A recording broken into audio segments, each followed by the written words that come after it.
Olá meninas, tudo bem com vocês? Espero que vocês estejam bem. No vídeo de hoje eu vou mostrar pra vocês como eu fiz essa borboleta bem realista, eu gostei bastante do resultado. Eu usei o molde, né, para poder começar a pintura. Nesse molde usei a tinta cerâmica clara da Acrylex. Essa tinta, ela é bem parecida com laranja. Como eu tô com meu laranja, eu tive que jogar fora, né, porque pelo tempo que eu fiquei parada ele secou. Tô usando ela como um laranja artificial, né, um laranja falso. E logo em seguida eu vim com a tinta amarela para poder contornar as asas. Nesse truquezinho da tinta amarela, eu coloquei a tinta amarela na ponta do pincel. O pincel que eu usei foi o chanfrado, adaptado. E eu coloquei a tinta amarela na ponta do pincel e na parte de baixo eu meio que dei uma umedecida com água. Não deixei ele totalmente molhado, eu simplesmente dei uma umedecida para na hora de matizar, a parte de baixo ficar transparente e a parte de cima ficar amarelo. A parte do meio ficou um amarelo bem claro, porque a água ajudou a dar uma diluída na tinta e fazer aquele efeito de escurecendo, sabe? Aí o amarelo vai ficando mais claro e aí ele vai escurecendo. Então, metade do pincel estava com tinta e a outra metade umedecida, tá bom? Logo em seguida, eu vim com preto. A minha tinta preta, ela é preta comum, ela não é fosca, tá? Tinta para tecido Acrylex, sem ser a fosca.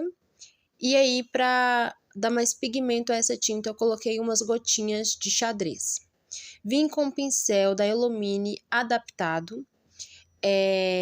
O meu pincel, gente, que eu usei para aplicar o amarelo, ele não é da Elomine, mas eu não vou saber dizer o número para vocês. Mas ele é um pincel chanfrado adaptado, tá bom? E aí eu fui, contornei toda a flor e fiz os detalhes que eu queria, né? Com o meu pincel adaptado de Elomine fininho.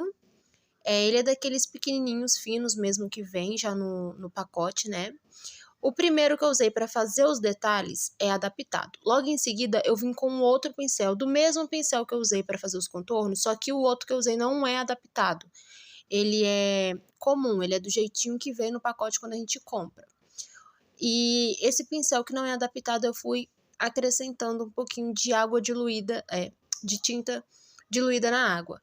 Eu gosto de diluir para poder fazer umas camadas de tinta que acho que fica bem interessante. Imita muito a sombra. E aí eu venho normalmente com esse preto diluído na água, né? Quando eu sinto que a tinta tá muito pesada, eu meio que vou encostando no dedo para poder tirar o excesso de tinta do pincel.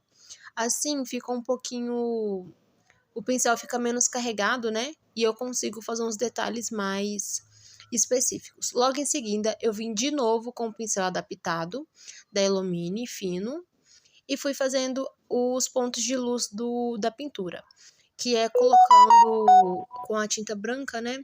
Eu fui colocando alguns risquinhos para meio que dar um ponto de luz, uns detalhes na borboleta. Depois eu fiz uns pinguinhos na borda, né, das asas para poder ficar o charmezinho. E assim eu finalizei a borboleta. Também ficaria linda se eu tivesse colocado algumas flores. Mas como ela já estava bem grande, eu deixei desse jeito mesmo.